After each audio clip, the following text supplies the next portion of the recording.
नमस्कार। आज बात करते हैं दक्षिण पूर्व एशिया के एक बहुत ही अहम संगठन आसियान की।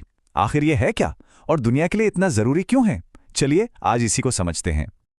जरा इस नंबर पर एक नजर डालिए। 67 करोड़ से भी ज्यादा। ये बहुत बड़ा आंकड़ा है ना? पर ये किस चीज का नंबर है? ये है आसियान देशों की कुल आबादी। जी हाँ, ये संगठन दुनिया के एक बहुत बड़े और तेजी से आगे बढ़ते हुए हिस्से की आवाज है। तो आसियान है क्या?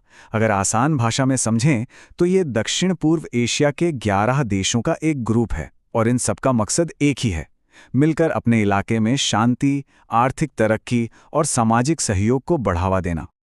ठीक है, तो चलिए अब इसमें थोड़ा और गहराई से उतरते हैं। आसियान असल में करता क्या है और इसे क्षेत्रीय सहयोग का इतना मजबूत स्तंभ क्यों माना जाता है? देखिए, आसियान सिर्फ बिजनेस या इकोनॉमी की बात नहीं करता। इसकी असली नींव है शांति और स्थिरता को बढ़ावा देना। इसके साथ साथ ये सभी सदस्य देशों के बीच आर्थिक और कल्चरल रिश्ते मजबूत करने, पर्यावरण बचाने और सबकी सुरक्षा पक्की करने पर भी काम करता है। तो इस कहानी के मेन एक्टर्स कौन हैं? आइए अब उन 11 सदस्य देशों से मिलते हैं जो मिलकर आसियान को बनाते हैं। ये है वो 11 देश। इसकी शुरुआत 1967 में सिर्फ 5 देशों ने की थी और देखिए ये सफर आज 2025 में इसके सबसे नए सदस्य तिमोर लेस्ते तक पहुंच गया है। इतनी विविधता ही इस ग्रुप की असली ताकत है। तो ये संगठन 5 देशों से 11 तक पहुंचा कैसे? ये कहानी है पिछले 6 दशकों में हुए इसके विस्तार की। कहानी की शुरुआत होती है 8 अगस्त 1967 को। उस दिन 5 देशों ने मिलकर इसकी नींव रखी थी: इंडोनेशिया, मलेशिया, फिलीपींस, सिंगापुर और थाईलैंड। फिर धीरे धीरे ये कारवां बढ़ता गया। 1984 में ब्रुनेई इसका छठा सदस्य बना।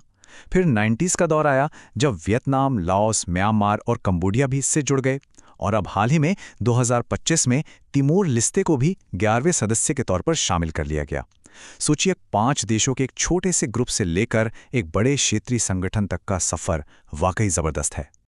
अब सवाल ये उठता है कि इतने अलग अलग देश ये सब मिलकर काम कैसे करते हैं? आइए इसके काम करने के तरीके और सिद्धांतों को समझते हैं। आसियान का काम करने का एक खास तरीका है जिसे आसियान वे भी कहते हैं। इसके मूल में है सहयोग और आम सहमति, मतलब कोई भी फैसला सबकी रजामंदी से लिया जाता है। लेकिन सबसे बड़ा सिद्धांत है एक दूसरे के अंदरूनी मामलों में दखल ना देना और हर देश की संप्रभुता का सम्मान करना। यही इसका यूनिक डिप्लोमैटिक स्टाइल है। कुछ और जरूरी बातें। इसका हेडक्वार्टर इंडोनेशिया के जकार्ता में है। इसकी चेयरमैनशिप हर साल रोटेट होती है, मतलब सदस्य देशों के बीच बदलती रहती है। जैसे 2025 में ये जिम्मेदारी मलेशिया के पास है। और अपनी पहुंच दुनिया भर में बढ़ाने के लिए ये ASEAN+3 और ईस्ट एशिया समिट जैसे प्लेटफॉर्म्स के जरिए दूसरे देशों से भी जुड़ता है। तो इन सब बातों का आज क्या मतलब है? आज के दौर में आसियान इतना महत्वपूर्ण क्यों है?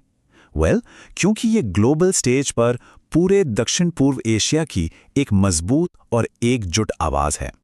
इसकी अहमियत को अगर एक लाइन में समझना हो तो वो ये है कि आसियान क्षेत्रीय सहयोग का स्तंभ बना हुआ है जो दक्षिण पूर्व एशियाई देशों के लिए वैश्विक परिदृश्य को आकार देने और क्षेत्रीय विकास में योगदान करने का एक एकल मंच है।